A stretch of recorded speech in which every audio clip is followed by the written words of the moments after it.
bonjour. Bonjour. Alors vous êtes chez EasyJet et vous êtes responsable du marketing, de la communication. Pour la France, tout à fait.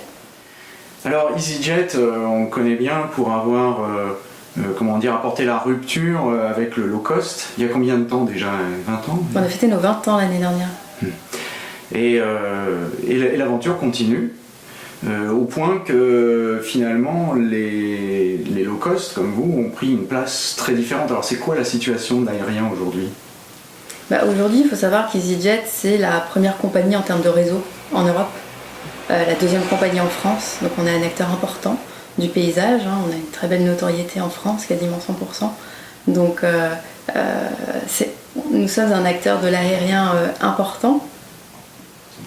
Et dans cet environnement, on se doit aujourd'hui d'accompagner au maximum, et comme nous l'avons toujours fait, le voyageur pour rendre son voyage le plus simple possible. Vous avez parlé de rupture, c'est vrai qu'en 98, nous avons été les premiers à mettre notre inventaire produit sur Internet.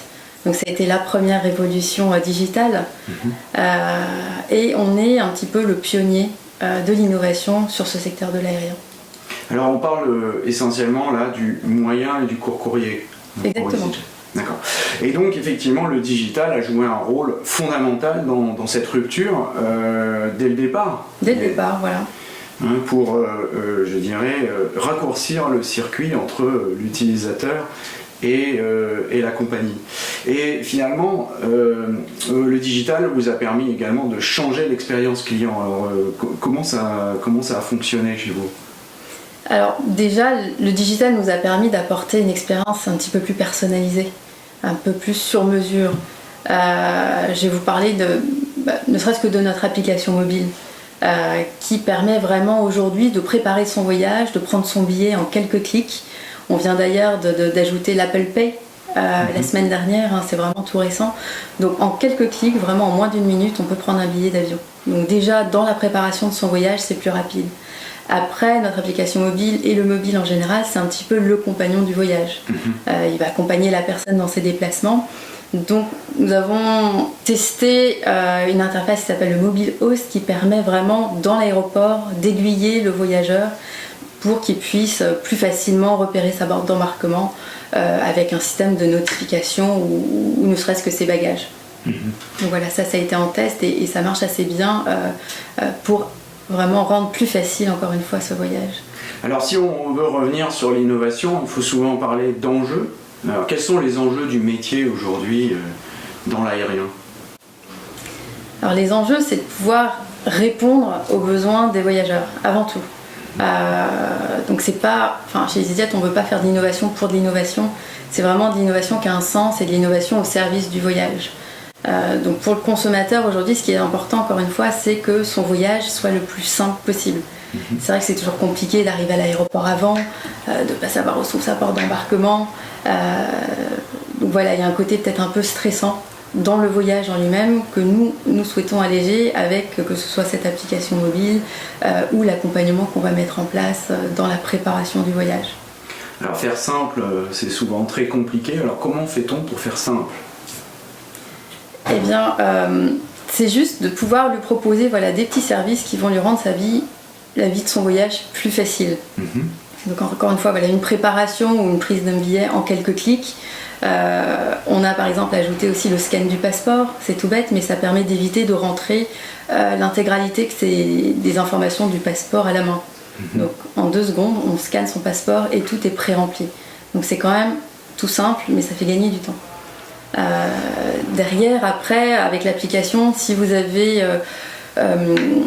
vous rendez compte que vous avez besoin d'un bagage en plus, vous pouvez l'ajouter directement sur l'application, rajouter un hôtel, une location de voiture. Donc c'est des petites choses comme ça qui vont rendre aussi le voyageur plus indépendant, pouvoir avoir des self-service et puis voilà, gérer lui-même son voyage.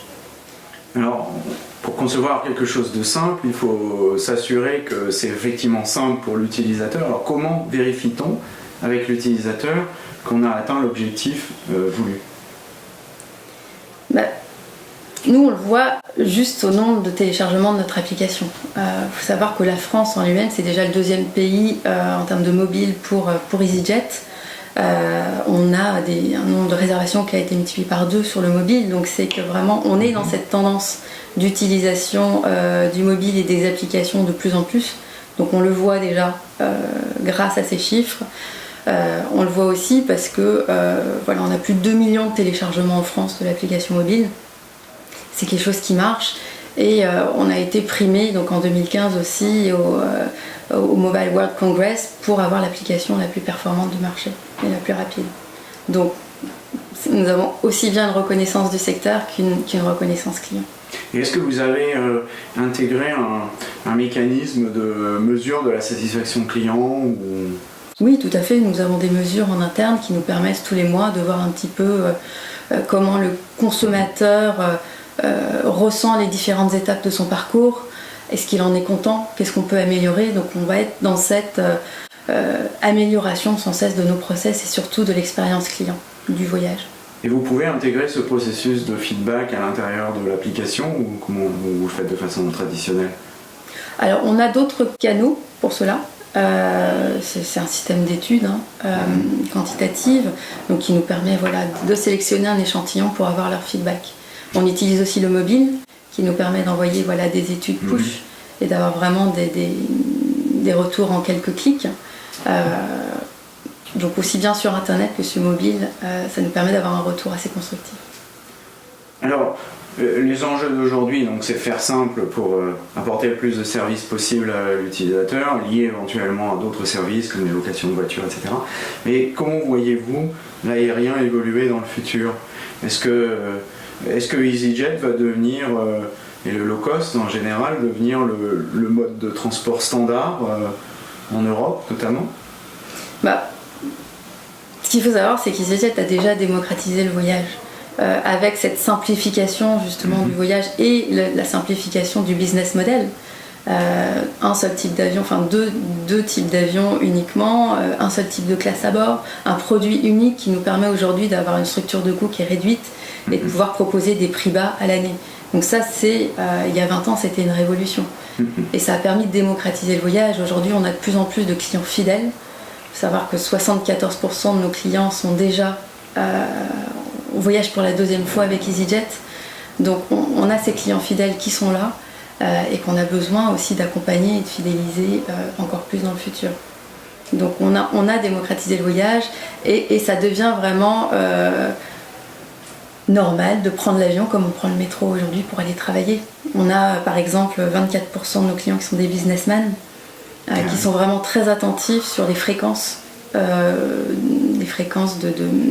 transport pour pouvoir faire justement l'aller-retour dans la journée, gagner du temps et éviter aussi d'avoir des coûts supplémentaires sur place, de logement ou autre.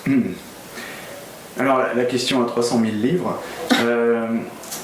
EasyJet est une société britannique et vous n'êtes pas sans savoir qu'il s'est passé quelque chose au mois de juin. Alors quel va être l'impact du Brexit sur la compagnie? Est-ce que vous allez devoir vous réfugier en Europe? Mais écoutez, pour l'instant, il n'y a pas de changement. Vous savez qu'on n'a pas trop de visibilité, que ce soit des politiques sur place ou de l'évolution de la situation en Europe pour le moment.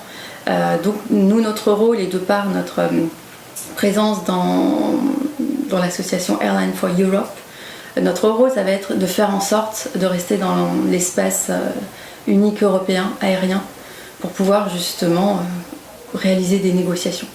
D'accord. Donc voilà, ça c'est la priorité. Après, ça dépend évidemment des politiques et de leur évolution. Donc EasyJet est plutôt Remain que Brexit. Exactement, nous sommes pro-Europe de toute façon. Alors EasyJet, c'est également Stelios, qui a un nom grec imprononçable, donc je ne m'y essaierai pas, Sir Stelios comme on l'appelle. Et est-ce qu'il est toujours au règne de EasyJet? Il est toujours quelque part. Est-ce qu'il a toujours un impact sur l'avenir de la compagnie? Pas forcément, il fait partie des actionnaires aujourd'hui. Donc évidemment, il est au courant de l'évolution de l'entreprise, etc. Mais voilà, ça reste un actionnaire aujourd'hui. Alors, une petite dernière question pour la route. On a parlé de web et de mobile et de Apple Pay. Apple Pay c'est un petit peu plus récent. Mais finalement, tout ça, enfin, c'est de l'innovation déjà d'il y a 5 à 10 ans, donc qu'est-ce que vous voyez dans l'avenir? Est-ce qu'on va voyager en réalité virtuelle, se téléporter? Est-ce que EasyJet va nous faire de la téléportation? Quel est l'avenir? Comment voyez-vous l'avenir? Ah, si c'était le cas, je ne sais pas si je vous en parlerai tout de suite. Non, l'avenir va être vraiment sur, je pense, un voyage de plus en plus personnalisé dans l'expérience client qu'on va apporter. Parce qu'aujourd'hui, c'est vrai que le client a besoin qu'on le reconnaisse, a besoin qu'on lui apporte des outils vraiment dédiés, des outils qui ont un sens pour lui par rapport à son historique de voyage. Donc c'est ce sur quoi nous allons travailler aujourd'hui. Et en termes technologiques, vous voyez... En termes technologiques, nous avons déjà cette année, vous parlez d'innovation qui datait, mais pas seulement. Cette année, nous avons lancé le Flight Club, qui est le programme de fidélité, le premier programme fidélité des low cost. Donc Flight Club est un programme qui a pour but de récompenser et reconnaître les clients fidèles, les clients fréquents aussi de l'entreprise, en leur apportant des services dont ils ont vraiment besoin. Dernière question, est-ce qu'on trouve des Pokémon dans les EasyJet? Écoutez, je prends l'avion la semaine prochaine, j'irai chasser un petit peu. Je vous dirai.